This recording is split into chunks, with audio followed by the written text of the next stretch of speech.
সবাইকে রাধে রাধে। আমি আপনাদের সঙ্গে তুফান গোস্বামী। আজকে আলোচনা করব 4টে যুগের মহামন্ত্র। সেগুলো কি কি?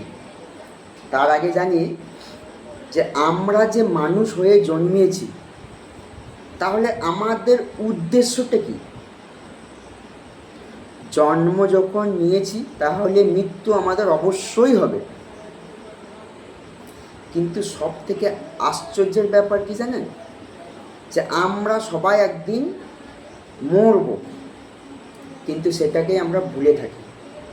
এটাই সব থেকে আশ্চর্য, যে আমাদের একদিন মৃত্যু হবেই, কিন্তু আমরা সেই মৃত্যুটাকে ভুলে থাকি, নিজের আনন্দে আনন্দিত হয়। ভগবানের সৃষ্টি করা এই মায়ার বস্তুগুলোকে নিয়ে আনন্দিত হয়, কিন্তু যে মায়ার বস্তুটাকে সৃষ্টি করেছে তাকেই মনে রাখি না। সেই জন্য বলি, নাম ছাড়া গতি নেই। ঠাকুরের নাম নেন। নাম নেওয়ার উদ্দেশ্য হচ্ছে আমাদের লৌকিক আর অলৌকিক, লোক পরলোক সব সুন্দরভাবে গুছিয়ে নেওয়া, খুব ভালোভাবে গুছিয়ে নেওয়া। ওই জন্য নাম ছাড়া কিন্তু কোনো গতি নেই।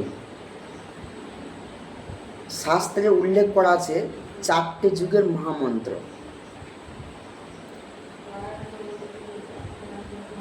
সৎ যুগের মহামন্ত্র হচ্ছে নারায়ণ পরা বেদা, নারায়ণ পরাক্ষরা, নারায়ণ পরা বেদা, নারায়ণ পরা গতি।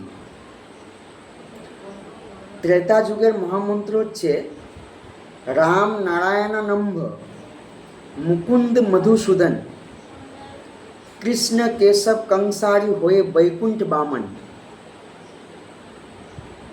দাপরে মহামন্ত্র হচ্ছে হরে মুরারে মধু কৈটব ভারে, গোপাল গোবিন্দ মুকুন্দ সৌরে, যজ্ঞেশ নারায়ণ কৃষ্ণ বিষ্ণু, নিরাশ্রয় মাং জগদীশ রক্ষ।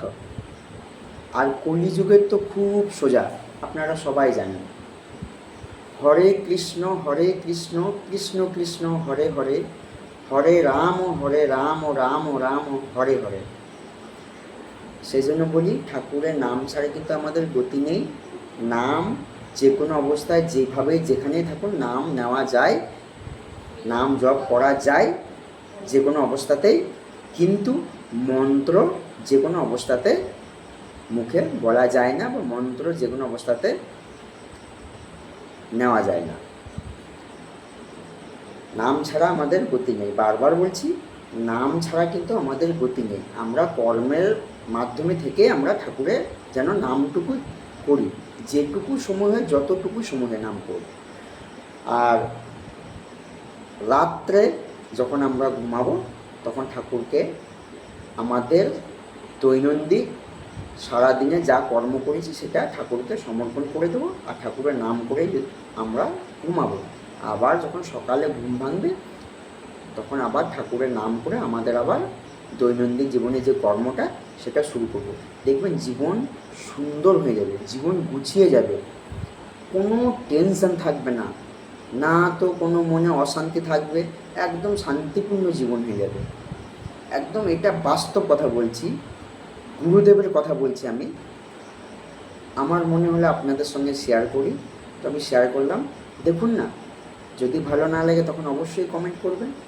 সবাই ভালো থাকবেন, সুস্থ থাকবেন। রাধে রাধে।